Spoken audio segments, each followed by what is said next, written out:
Thank you so much for watching our video.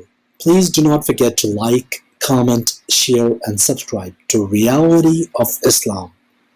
ROI की speeches को subscribe करके bell icon पर जरूर क्लिक करें। जज़ाकल्लाह।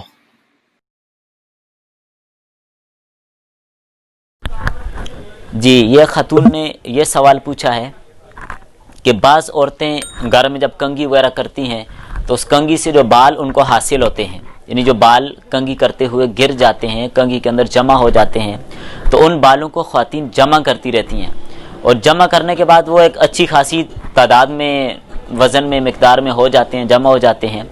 फिर उन बालों को वो बेच देती हैं, सेल कर देती हैं, अच्छी खासी उनकी कीमत मिल जाती है, अच्छे पैसे उनके मिल जाते हैं। तो ख़रीदने वाले फिर उन बालों को मज़ीद तो पता नहीं कि कैसे कहाँ कहाँ पे इस्तेमाल करते हैं। ज़्यादातर यही है कि उन बालों को ख़ास तरीके से तैयार करके फिर दूसरी वो जो ख़वातीन या बच्चियाँ जिनके बाल छोटे होते हैं उनके लिए उन बालों को तैयार किया जाता है और उनके सरों में उनको जोड़ा जाता है। तो क्या ये दुरुस्त है या नहीं है? तो याद रखें, बाल इंसान के बदन का जुज़ हैं, तो इंसान के किसी जुज़ की भी ख़रीद फ़रोख्त जायज़ नहीं है। लिहाजा बालों को बेचना, ख़रीदना बिल्कुल जायज़ नहीं है और इसके लिए दुकानें डालकर बैठना और इसके लिए एहतमाम करना और उन बालों को इस नीयत से इकट्ठा करना कि हम इनको बेच कर उसकी कीमत हासिल करेंगे, बिल्कुल जायज़ नहीं है। और इसकी कीमत का इस्तेमाल करना, जो पैसे मिलेंगे उनके इस्तेमाल करना भी जायज़ नहीं है।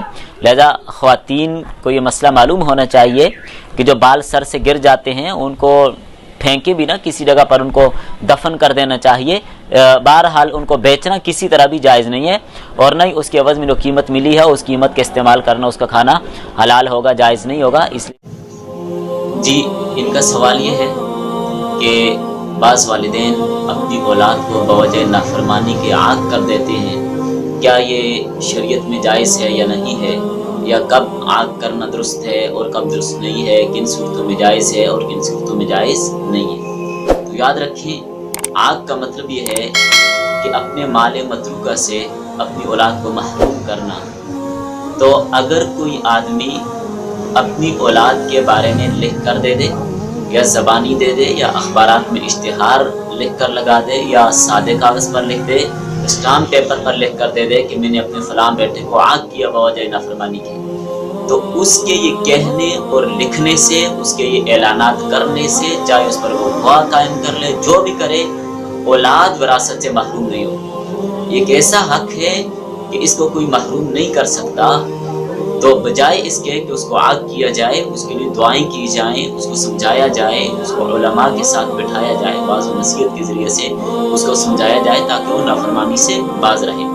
हाँ, औलाद को भी चाहिए कि वो माँ बाप की नाफरमानी न करें। अगर वो ऐसा करेंगे तो सख्त गुनहगार होंगे और अल्लाह ताला के गज़ब और नाराज़गी के मुस्तहिक होंगे।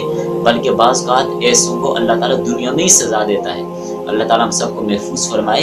तो बहरहाल आग का शर्म कोई एतबार नहीं है। अगर कोई आग करता भी है तो वो विरासत से महरूम